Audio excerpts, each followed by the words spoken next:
Hello, hello, welcome to another episode of Brenda's Musings. So I grabbed from the dining room table today this magazine, which I get every now and again. And on the cover it says, the 23 questions to ask yourself in 2023. And I thought, okay, well, this is probably something that I should read. So I started in the magazine. First thing that hit me with the magazine was like, oh, I could really tear this apart and use this on my vision board. So there will be aspects of that coming out too. But in these 23 questions, there were a couple that just struck me as funny that I really want to give some thought to because, yeah. So one is, what do I yell at in the quiet? One is, who do I yell at in the quiet of my head? And how often does my body scream, "You're a crazy lady"? So those are just two that just made me laugh. And, definitely need to be answered. But the one that really struck me was this one. And it says, have I found a graceful way to deal with the stumbles of others? It can be hard, read maddening, to listen to a third grader smugly inform you that the world was formed by two meteors crashing together.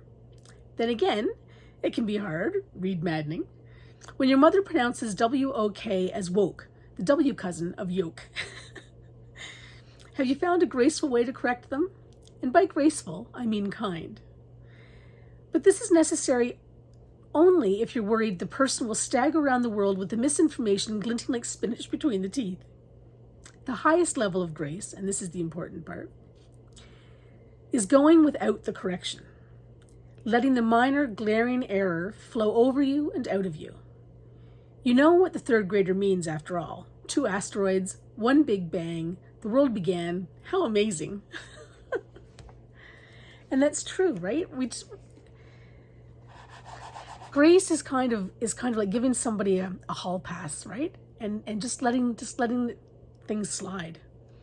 And one of the things that I often say to myself and to those I care about is, when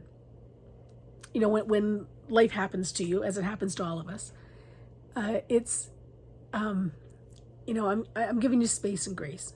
And by that I mean I'm giving you space, meaning time, to sort of sort through everything. And I'm giving you grace to allow you to reach for, to obtain what you need in order to help you get through whatever your difficult time is.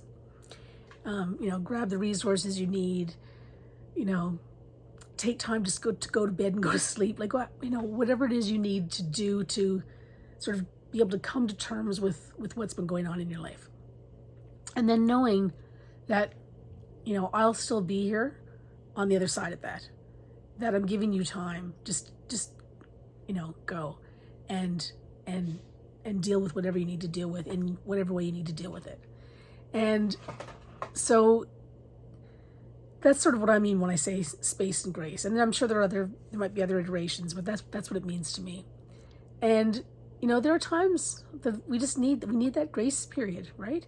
And there are times when we need that space. Sometimes we focus on things and they become so real and so big and so unmanageable.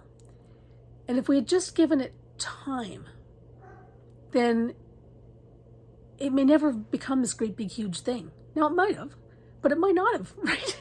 It's like worry. You can worry about something all you want, but it might never happen. I mean, it might, but it might never. And you're so focused on the future that you're not being present in the moment.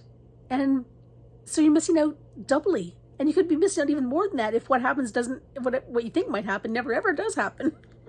So I don't know. I just found, of course, your mind goes to all kinds of weird and wonderful places when you read stuff, and particularly, things that are coming from Oprah's, publishing company or whatever, because they're meant to sort of make you stop and think, right? So who do I yell at anyway?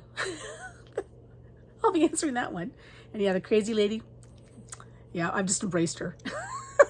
Have a great night.